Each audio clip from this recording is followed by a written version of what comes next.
Hey y'all, and welcome back to uh flashback or either a recap on Lindsey Shiver. Now, this case happened about like 4 or 5 months ago. The beauty queen millionaire. She and her husband were going through a divorce. And so about Murder in Paradise. Okay, so her attorney statement said that Lindsey is thankful the court has agreed to let her return to the U.S. Okay, so she can see her children.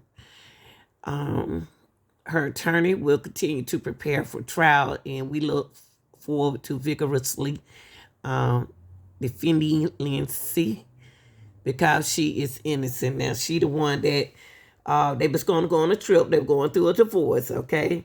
And they were sharing a house together due to the fact of the kids. That's what she said. And they were going on the trip. So she was going to go. She said when she go on the trip, she was going to be with her boyfriend in Bahamas and not him. And so that's where we are now. And we look forward to vigorously defending Lindsey because she's innocent. Shiver has not seen her kids, as you know, Vinny, since she was arrested back in July, and then since she spent 19 days at Fox Hill Prison here in the Bahamas. So now she's heading home, and she's hoping to start those visitations. You know, it's interesting, since those 19 days in the prison versus the subsequent trips to court, she's beginning to look more and more like Lindsey Shiver from Instagram and a lot less like an inmate. I mean, it looks like she's doing okay. And hopefully she's in a good state of mind if she's going to see those kids.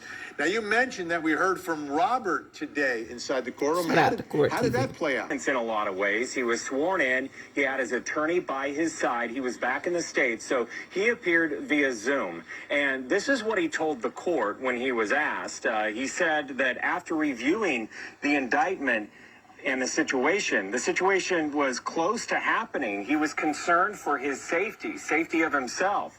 And then he asked the court not to allow his wife, Lindsey, to be able to travel to the United States. And if she was granted permission to travel back home to the U.S., not allow her to travel to the state of Georgia at all. He told the court that he was so concerned because of this, quote, "For the physical and mental safety for my kids and myself, I'm thankful to be alive." Well, Lindsey Shiver had her back to the video screen during his testimony.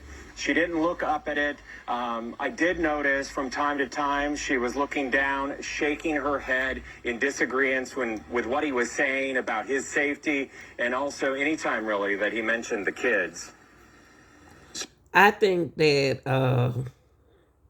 So whether or not she gets to see the kids, I guess. hold on, y'all.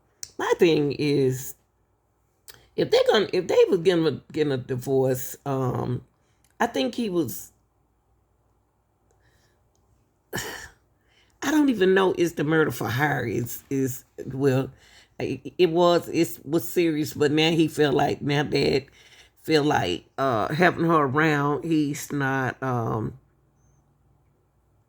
happy. So I'm gonna see what happened after this, y'all.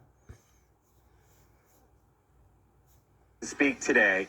They didn't oppose her being able to travel to the U.S., but they did oppose the fact that her defense, Mr. Wells, kept on saying that she's innocent and that she never gave a confession.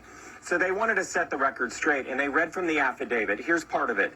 They said during an interview with police and Lindsey Shiver, she was asked, "Did you tell Terrance, Bethel, and Faron Newbold that you wanted to kill your husband?" According to the Crown, she answered yes. And then when she was asked by police and detectives, "Did Terrance Bethel tell you that he wanted to kill your husband?" Again, she answered yes. And Vinny, so we're getting a glimpse at the case that they are going to be presenting come March next year.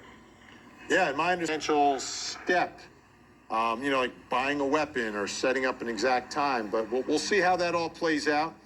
Now that she's everything has changed for her. What are these new... In all of this, she's able to travel to the U.S., right? And when we're talking about just the magnitude of what she's charged with, in case you can't, a lot of people at home don't understand the difference. It's a different system, right? So the conspiracy to commit murder is actually on the same level as murder in this country. So she faces the same penalty of life behind bars if she's convicted. So here's her new conditions of release. Let's put those on your screen. So under the new terms, she can travel to the U.S., will continue to wear the ankle monitor device. It's equipped to be able to be tracked in the U.S., is required to be at all court hearings, the pretrial hearing, and then, of course, her trial in the Bahamas. Required to stay at her parents' house, that's in Alabama, and stay away from Robert and his home. The only time that she can go to Georgia, according to the Bahamas authorities here, is when she has any court appearances, again, with custody or her divorce that's pending. But again, she's moving back home for the holidays with mom and dad. They're the ones that paid that $100,000 cash bail, you know, when she was released from prison. And they've been footing the bill, according to the court today, $7,000 to $20,000 a month. And that's been a hardship on them. Be a little different. Not flying in the private jet anymore. She's going to have to go commercial, I think. So go through TSA. Yeah, she's going to be next to me and Coach. There you go.